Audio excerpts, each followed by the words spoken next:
Olá, começando mais um bate-papo aqui no Ed News, o nosso Ed Talks, que tem o apoio da produtora Play It Again. Hoje nós vamos conversar com o David. David é um colega grande, David Heck, né? É isso aí. Colegão, a gente tava brincando aqui um pouco, a história dele é bárbara. Vou falar para ele comentar nesse nosso bate-papo rapidinho, porque ele começou com 13 anos de idade, fiquei sabendo. E pior que ele é formado em engenharia, aí eu fiquei bem pasmo, né? Mas obrigado por você ter vindo. Você começou mesmo com 13 anos? Obrigado pelo convite. Comecei, eu sempre fui um curioso de equipamentos eletrônicos, desde pequeno, assim, uma coisa de nascer mesmo, voltado para isso. Que oportuno. E aí eu fui fazer alguns cursos de informática quando eu tinha 11, 12 anos, cheguei a fazer curso de programação. Peguei a era da BBS toda. Antes da internet. Antes da internet, lá com Mandic, STI e tal, Alexander né? Mandic. Alexander Mandic, exatamente. E cheguei a criar uma BBS junto com os amigos e depois entrei numa agência digital quando eu tinha 16 para 17 anos. Pô, bem no começo. E aí, 98. 98 eu fui o IAB. Perfeito. Foi bem em 98, era no comecinho, os caras até gozavam da gente, né? Isso. Bom, hoje você é fundador e presidente da Ramp, né, que não é uma agência, já é uma pós-agência, é isso? Exatamente, né? A gente costuma falar que existiam as agências tradicionais, vieram as digitais, depois as de performance, e aí com a chegada das consultorias começou a ter espaço para essas empresas como a Ramp que descomplicam essa confusão do meio digital com tecnologia, mídia e dados. Então esse é o nosso papel dentro desse novo cenário, atendendo diretamente o cliente e não necessariamente trazendo criação. Aí deixa a criação com as agências que fazem muito bem. Ah, que ótimo. Bom, então você deve se aprofundar bastante no que a gente chamaria de programação de mídia, né? Você trabalha com programática ou psicográfica, né? Que é...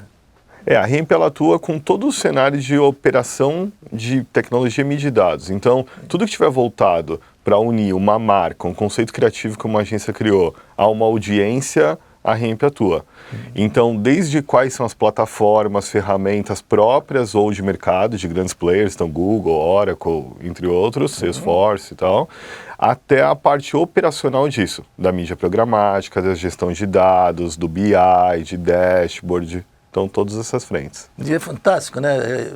Como, vou dizer nós, né? Como nós viemos desse mundo, se bem que o meu era bem offline, é legal porque, na verdade, responde aquela questão ao anunciante, ou mesmo à própria agência, às vezes, né, de que o resultado é mensurável, né? Você tem o ROI ali garantido, né? Você até prova antes, né?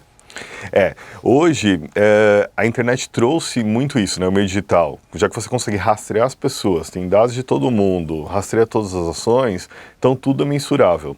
Mas também a gente tem uma certa culpa nesse mercado onde se criou uma série de fantasias para os anunciantes muito acima do que efetivamente é possível ou viável operacionalmente, né? Então, um caso que a gente traz, tem estudos do IAB disso, é que você tem aí só 22% de toda a mídia display que é veiculada, efetivamente está sendo entregue para a audiência correta e numa área visível para o consumidor.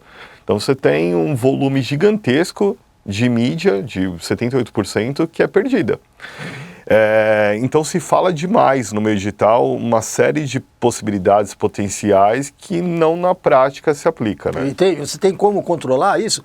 Óbvio que também na mídia tradicional você tinha uma dispersão altamente expressiva, ou seja, teu alvo às vezes não era atingido ou atingia-se diversos outros alvos, né?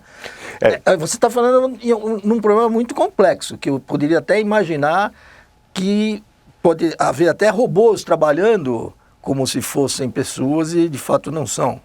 A grande diferença, existe aquela máxima, né, dos 50% é bom, 50% Eu gosto de contar essa história sempre. Conta um pouquinho, eu não sei qual é os 50% que é desperdício. Exatamente, é essa. E a gente ria.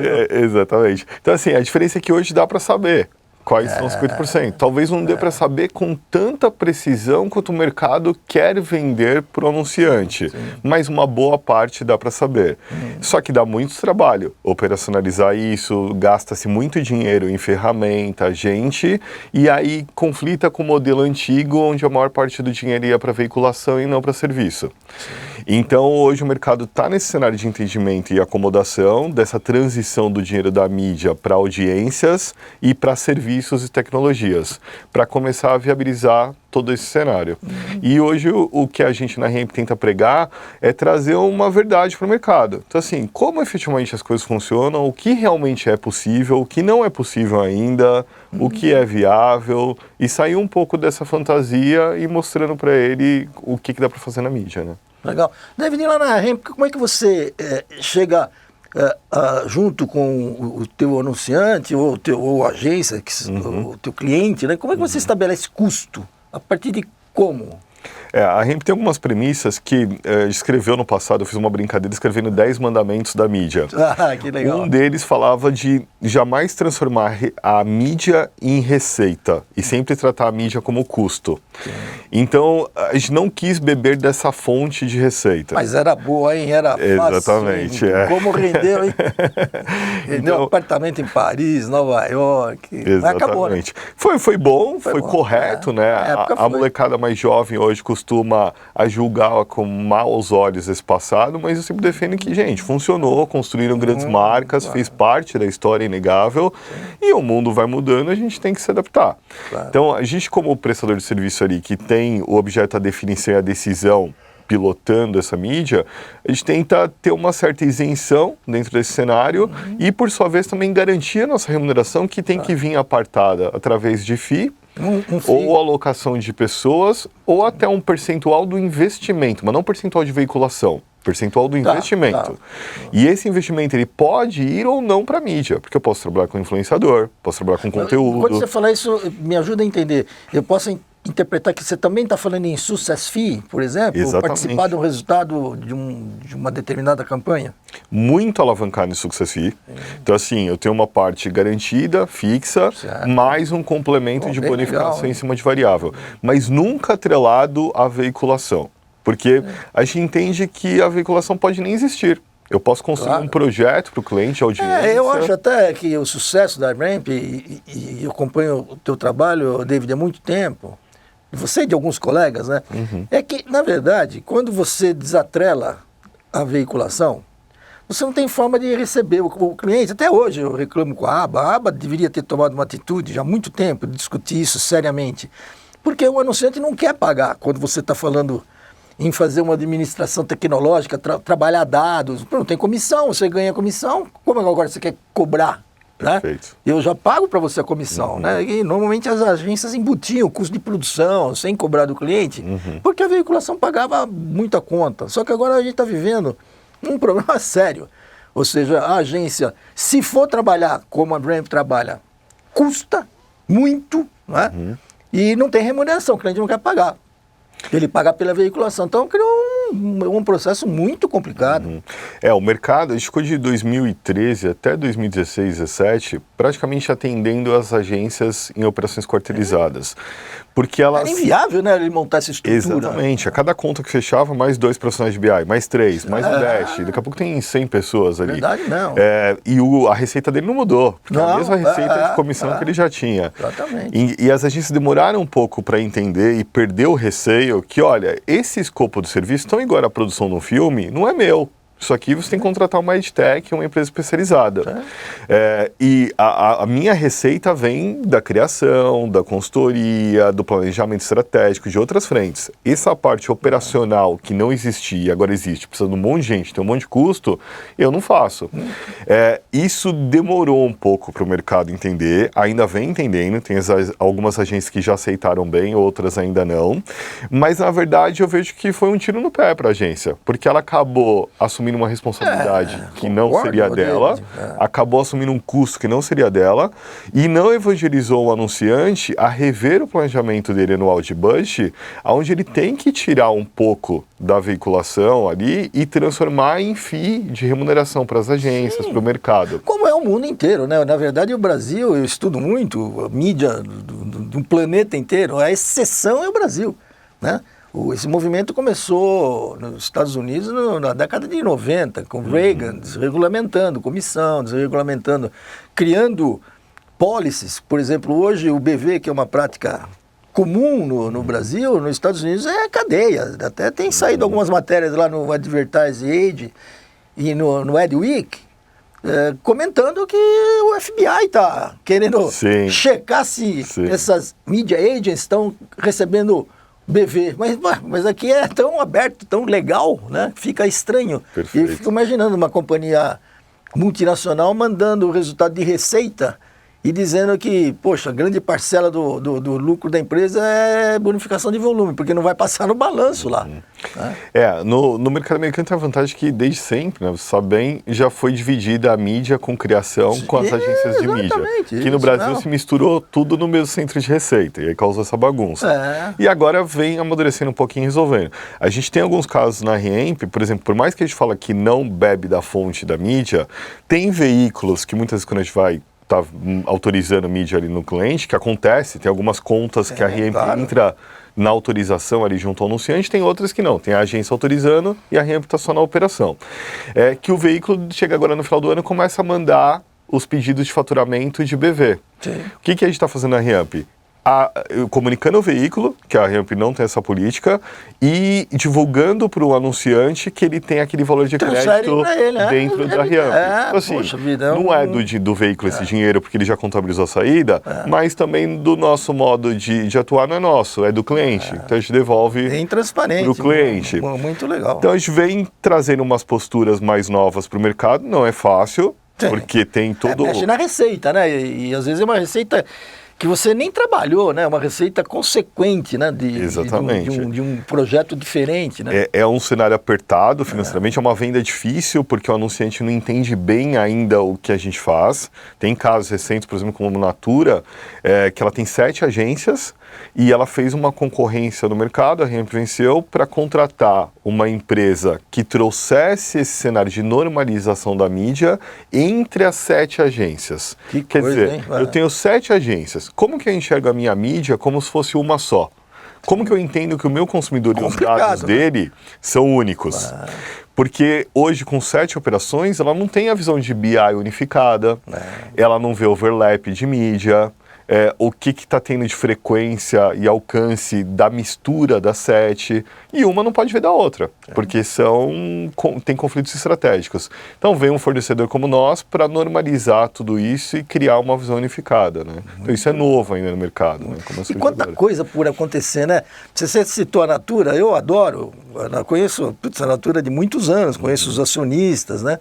Ex-acionistas, inclusive, e o que me chama a atenção é como ela buscou no chatbot, né, uma solução mais prática, né, para se relacionar com seus representantes, né, e mesmo com o público em geral, porque fica mais fácil, né, se você fizer um trabalho bem elaborado. E eu fiquei encantado quando fui conhecer. Eu acho que no Brasil eu diria que da chatbot em boa evolução, a Natura e da Lu, da Magazine Luiza também, que tem uma capacidade boa de conversar, né? Resolve aquele negócio de saque ou do CRM. A máquina conversa com você, resolve o problema, às vezes, mais fácil, dito pela diretora da Natura, que às vezes as pessoas acham que a máquina resolve mais fácil e com mais facilidade do que um atendente, né, humano. Mas vamos voltar um pouquinho nessa questão. A gente percebeu todo um processo, agora a gente está percebendo que as empresas de mídia tradicionais também estão querendo entrar nesse negócio que você faz, né? Vou citar, por exemplo, TV Globo, né? Que é um ícone para nós em mídia no Brasil, né? Divulgando que tem 100 milhões de pessoas cadastradas. Imagine trabalhar esses dados. O problema, eu acho que é isso. Você não vê o veículo também como um cliente da REMP, ou seja, como é que ele vai utilizar melhor esses 100 milhões de pessoas que eles têm, não é? Hoje a REMP tem alguns veículos como cliente. Globo é um exemplo, inclusive. Que ótimo, foi sem querer. Mas tem alguns veículos, grandes veículos, são clientes com usos de pedaços da REMP, algumas ferramentas, parte da operação, nesse novo cenário.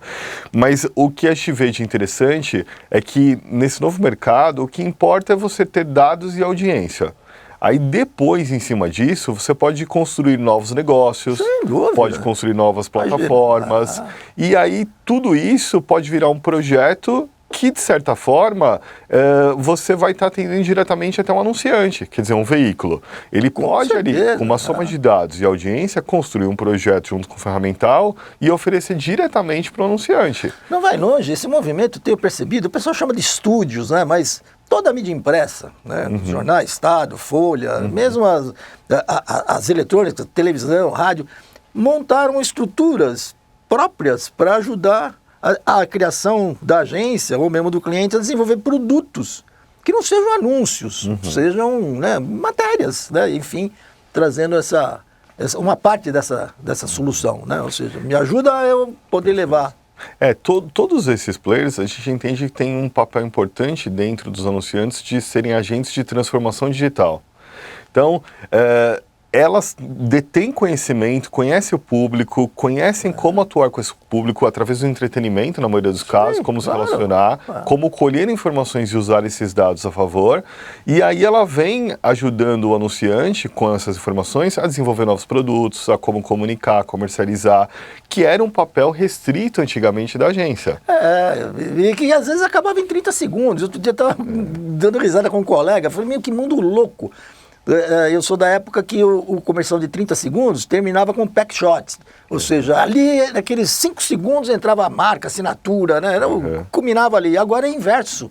Porque se você não usar os 5 segundos primeiro no YouTube, o cara vai pular teu anúncio. Então, vira o jogo, né? Mas essa coisa do brand content, né? Ou seja, você colocar um conteúdo de marca é estratégico, né? Como outros, né?